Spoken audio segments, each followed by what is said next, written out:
Welcome to McDonald's Coaches Bench on Mix 1041 each week with Coach Marty Wheeler. Coach Wheeler, thank you again for your time this year and doing Coaches Bench, year number 4 for us. And we appreciate Mark Smith and everybody in the area McDonald restaurants. Coach, first of all, let's talk about the team in general. Let's start out with any injuries last week that's going to prevent somebody this week? No, as of right now, I mean, we have everyone healthy that played last week, and hopefully that continues to happen. Depth is always a concern for us, but so far, no, going into the game this week, we're as healthy as we can be. Okay, that's very good news. Let's talk about the Cherokees for a moment. McMinn comes to town tonight, 7:30 for the kickoff at Benny Monroe Stadium, Raider Field.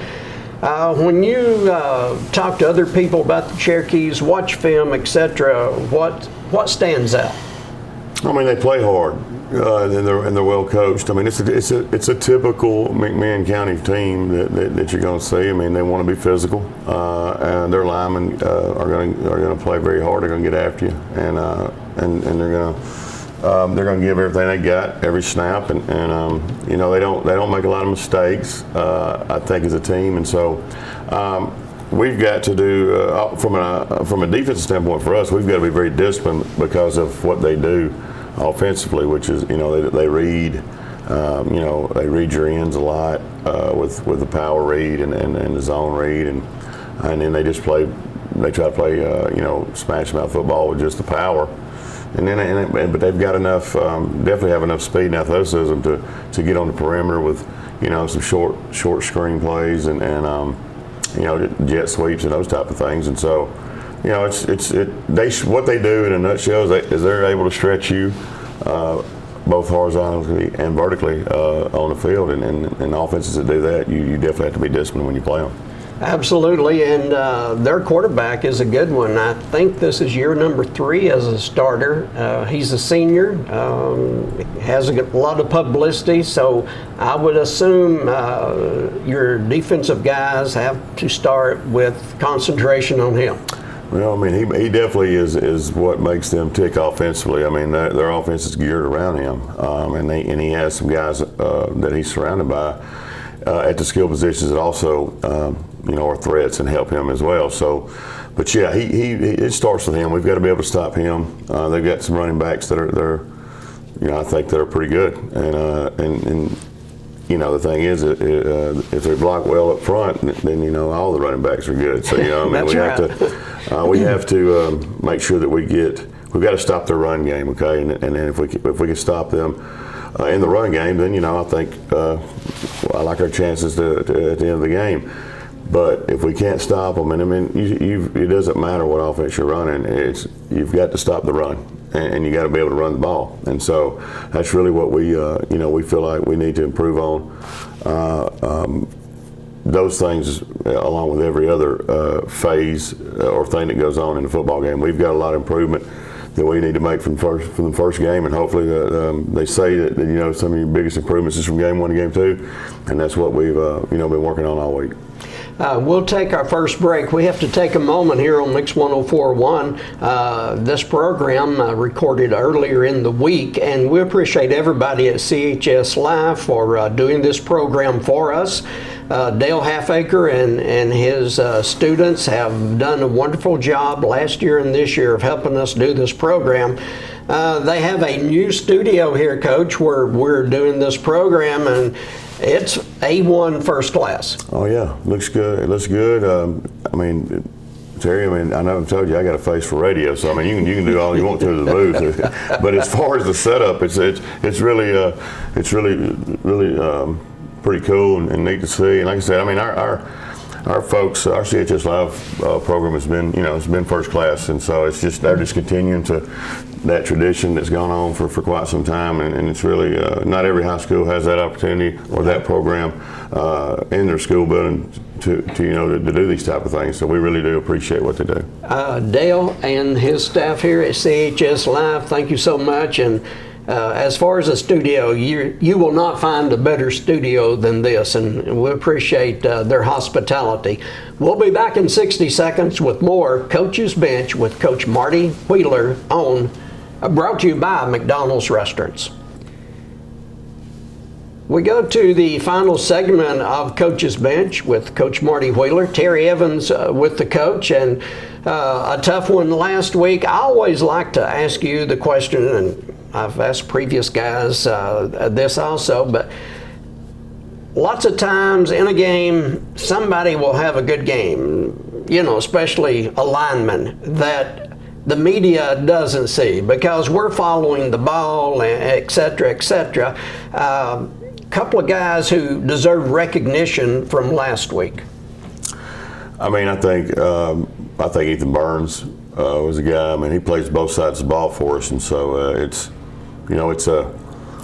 that's not, you don't see that a lot out of a lineman these days. Mm-hmm. And Friday night was very humid. It was a lot of humidity in there. And the cramps were on both sides, and so to see him play both sides of the ball and not have to come out, except for maybe a player or two who didn't cramp, says a lot about what type of football player he is. And I think I would say Neil Armstrong, I thought it showed some much improvement from maybe the preseason and last year. I think we have a young offensive line as well, and I think those guys are going to continue to get better.